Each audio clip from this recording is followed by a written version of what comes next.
Selamatlah, selamatlah jiwaku.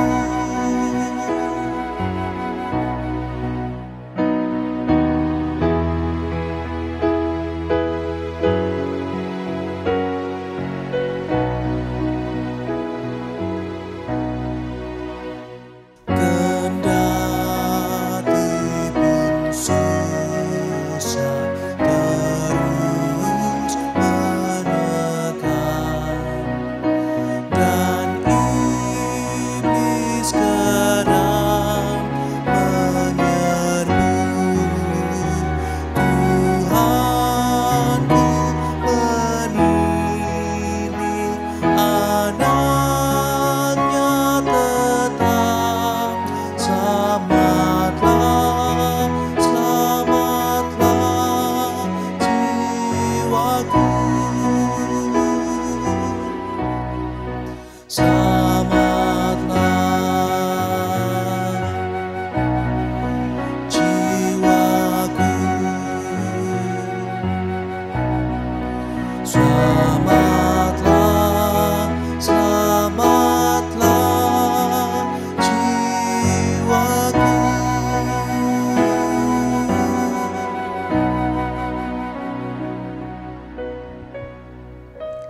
Selamat pagi, Bapak Ibu dan saudara-saudaraku yang dikasihi Tuhan, dimanapun Bapak Ibu saat ini berada.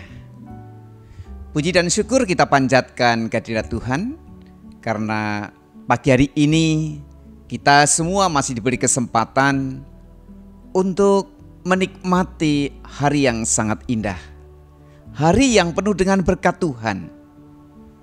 Semalam saya percaya Bapak Ibu dan Saudara telah beristirahat dengan baik, diberkati oleh Tuhan, dan pagi ini kita memperoleh kesehatan dan kekuatan yang baru.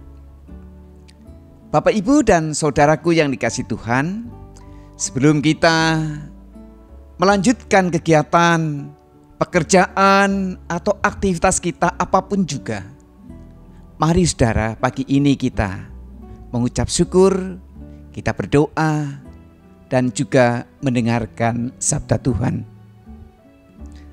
Mari kita berdoa. Segala puji dan syukur kami panjatkan kehadirat Tuhan. Pada pagi hari ini kami boleh kembali menikmati hari yang penuh dengan berkat Tuhan, kesegaran dan kesehatan yang selalu baru boleh kami nikmati pada hari ini.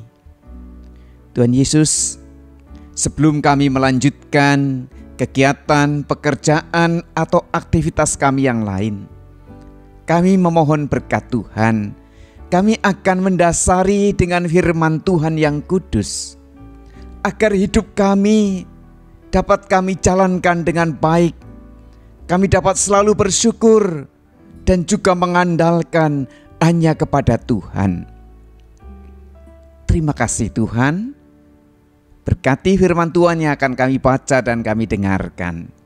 Di dalam Tuhan Yesus Kristus kami berdoa dan mengucap syukur. Amin. Bapak Ibu dan saudaraku yang dikasihi Tuhan, saya akan mengajak Bapak Ibu semuanya untuk mendengarkan firman Tuhan. Dan pagi ini akan saya ambilkan dari 2 Petrus pasal 3 ayat 11 sampai dengan ayat 13. 2 Petrus pasal 3 ayat 11 sampai dengan ayat 13. Firman Tuhan mengatakan demikian. Jadi jika segala sesuatu ini akan hancur secara demikian, betapa suci dan salehnya kamu harus hidup, yaitu kamu yang menantikan dan mempercepat kedatangan hari Allah.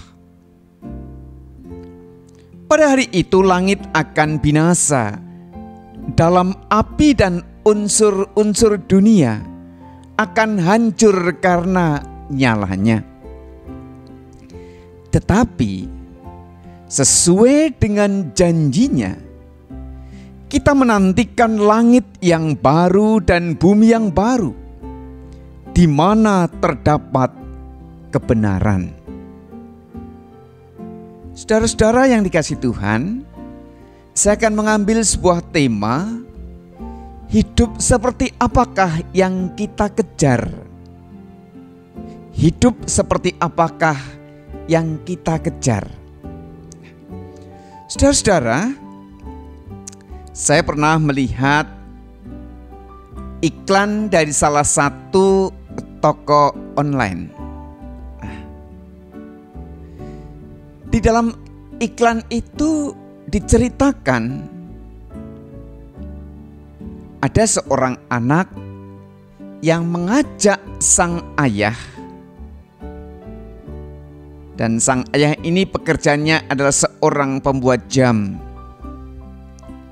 Sang anak ini mengajak sang ayah untuk liburan, dan anak ini mengharapkan sekali ayah bersedia liburan bersama, karena hari inilah hari yang ditunggu-tunggu oleh anak tadi. Tetapi ketika anak tadi mengutarakan keinginannya kepada sang ayah,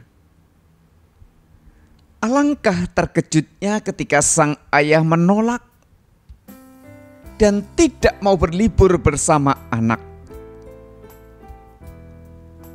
Sang ayah berjanji akan memberikan yang lebih baik.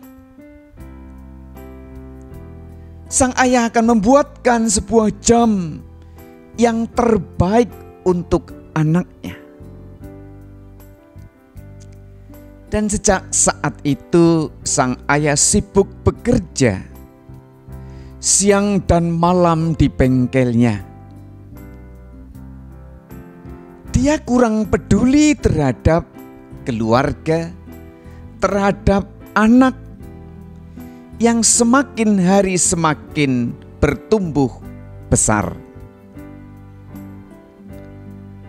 Ayah juga kurang peduli terhadap prestasi yang selama ini diraih di sekolahnya. Tidak peduli ketika sang anak merasakan kesedihan karena sang ibu meninggal dipanggil oleh Tuhan. Sang ayah juga tidak tahu kalau dia beranjak besar dan dia berpacaran. Kurang peduli ketika sang anak menikah, bahkan sampai mendapatkan seorang anak. Suatu hari akhirnya jam itu pun selesai. Jam yang sangat indah, yang sangat bagus itu dibuatnya berbulan-bulan. Dan apa yang terjadi? Ayah ingin memberikannya pada anaknya. Tetapi betapa terkejutnya karena ternyata sang anak yang waktu itu dalam pikirnya masih kecil telah berubah menjadi seorang bapak yang sudah mulai menua. Dan sang ayah ini begitu menyesal. Namun Bapak Ibu, ternyata sang ayah tadi sedang bermimpi. Ketika bangun, dia mendapati anaknya memang masih kecil. Dan belajar dari mimpinya, kesalahan di mimpinya, dia kemudian mendekat sang anak, merangkul sangat erat, mendekap sangat erat. Dan di dalam cerita tadi, dalam iklan tadi kemudian ditutup dengan sebuah tulisan, untuk yang berarti, berikan yang paling berarti, berikan yang terbaik. Saudara-saudara, ada pesan moral apa dari iklan tadi, saudara? Mengingatkan kita untuk memikirkan kehidupan seperti apa yang harus kita kejar supaya upaya yang kita lakukan tidak menjadi sia-sia. Apa yang ingin kita raih di tengah-tengah kehidupan dunia ini, supaya usaha dan jerih payah kita tidak menjadi sia-sia. Banyak sekali orang yang begitu mengejar ambisinya, sehingga mereka melewatkan hal-hal yang juga penting, seperti kesehatan dan juga keluarga. Sebagian lagi mungkin sudah tidak sempat berpikir seperti itu lagi. Mereka tertekan dengan keburukan, dengan kebutuhan hidup sehari-hari dan berpikir, asal hari ini bisa melewatinya, itu sudah cukup. Jadi saudara, sebenarnya hidup seperti apa yang harus kita kejar sebagai orang-orang Kristen? Banyak teladan di tengah-tengah kehidupan di lingkungan sekitar kita. Mimpi-mimpi pun terus ditawarkan oleh dunia. Dan kemajuan dunia ini seolah membuat manusia bisa menjalani pilihan dengan tanpa batas. Ada yang bercita-cita dan berkeinginan di usia 30 tahun dia bisa menguasai dunia ini. Dia punya jabatan yang tinggi. Atau banyak juga cita-cita yang sederhana. Banyak mama-mama muda ingin mempunyai tubuh seperti bintang film, seperti pemain sinetron yang ada di Instagram. Tetapi saudara, pernahkah kita bayangkan ketika berada di ujung hidup kita, apakah yang kita pikirkan? Prestasi yang kita raih, kekayaan yang kita raih, pengetahuan yang kita dapatkan, materi yang berhasil kita kumpulkan, akan kemanakah itu?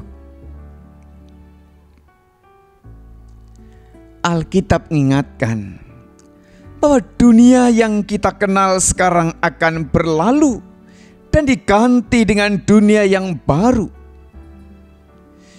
Di dunia yang sekarang ini, kejahatan dan iblis masih bisa berkuasa. Oleh karena itu saudara, di dunia ini kedagingan manusia mendapatkan prioritas. Orang yang kaya dihormati, kecantikan didewakan, kebenaran bisa diputar balikan, pekerjaan Tuhan dan orang-orang yang setia di dalamnya bisa mendapatkan sebuah tantangan yang berat. Tetapi ketika Tuhan Yesus datang kedua kalinya, Dia akan memulihkan segala sesuatu. Apa yang sekarang ini menjadi hal yang didewakan manusia, nantinya akan dilenyapkan. Allah akan memperbaharui dunia ini, sehingga dunia ini benar-benar ada seperti yang Tuhan inginkan. Dunia di mana Tuhan Yesus menjadi Raja dan kebenaran Allah berlaku di dalamnya. Jika akhir dunia seperti itu, maka satu-satunya hidup yang tidak sia-sia untuk dijalani adalah hidup sebagaimana di dunia yang baru. Saya akan bacakan Wahyu pasal 21 ayat 4. Dan Ia akan menghapus segala air mata dari mata mereka, dan maut tidak akan ada lagi. Tidak akan ada lagi perkabungan atau ratap tangis atau duka cita, sebab segala sesuatu yang lama ini telah berlalu. Sebenarnya saudara, di dunia yang baru inilah semua harapan manusia akan terwujud dalam kondisi puncaknya. Inilah hidup yang kudus, hidup yang senantiasa memancarkan karakter Allah, hidup semirip mungkin dengan Tuhan Yesus, hidup sesuai dengan tuntunan yang ada dalam Alkitab. Mari saudara, di dalam pekerjaan, di dalam keluarga, pelayanan, waktu yang senggang, biarlah kita ingat untuk melakukan dengan fokus yang besar. Jangan sampai perhatian kita tertuju pada hal-hal yang nanti dibinasakan, pada hal-hal yang akan menjadi sia-sia. Tuhan Yesus memberkati kita semuanya. Amin. Mari saudara, kita naikkan doa kita kepada Tuhan. Bapa di dalam sorga, kami mengucap syukur untuk firman Tuhan pada pagi hari ini. Apa yang akan kami raih? Apa yang harus kami kejar di tengah-tengah dunia ini? Kami sadar Tuhan, ketika kami di tengah-tengah dunia ini, kami membutuhkan juga hal-hal yang duniawi. Namun biarlah kami tidak terlena mengejar yang duniawi, yang semuanya itu akan binasa. Namun biarlah kami tetap ingat bahwa kehidupan kami ini adalah kehidupan yang ada di dalam kuasa Tuhan Yesus Kristus. Ajari Tuhan kami semuanya untuk melakukan dan menjalani kehidupan ini sesuai dengan aturan dan yang ada di dalam Alkitab. Tuhan Yesus, kami mohon berkat Tuhan untuk setiap kehidupan keluarga kami, kehidupan anak-anak kami, baik yang jauh maupun yang dekat. Tuhan berkati, Tuhan tolong kami sebagai orang tua yang setiap hari bekerja, yang punya tugas membimbing, mendidik, mengarahkan anak-anak yang Tuhan titipkan kepada kami. Kuatkan kami di tengah-tengah kehidupan yang semakin modern ini. Biarlah kami tetap dapat mengantarkan anak kami menjadi anak-anak yang takut akan Tuhan. Berkati setiap aktivitas dan pekerjaan kami, sehingga menghasilkan sesuatu yang berguna untuk kehidupan kami, untuk kemuliaan nama Tuhan, dan juga untuk sesama kami. Berdoa untuk kehidupan jemaat Tuhan yang ada di Purwokerto dan sekitarnya, Bajem Bumiayu, Bajem Wangun, dan juga yang ada di pos PI Kemutuk Lor Baturaden. Tuhan tolong, Tuhan berkati satu persatu. Kiranya kasih karunia Tuhan selalu menyertai dimanapun kami berada. Tidak lupa Tuhan, kami berdoa untuk kehidupan bangsa negara kami, masyarakat sekitar kami. Kami percaya Tuhan pasti akan memberkatinya. Terima kasih Tuhan, kami berdoa, mengucap syukur dan memohon berkat Tuhan di dalam Tuhan Yesus Kristus. Amin. Selamat pagi Bapak Ibu yang kasih Tuhan, selamat menjalankan aktivitas hari ini. Tuhan memberkati kita semua. Amin.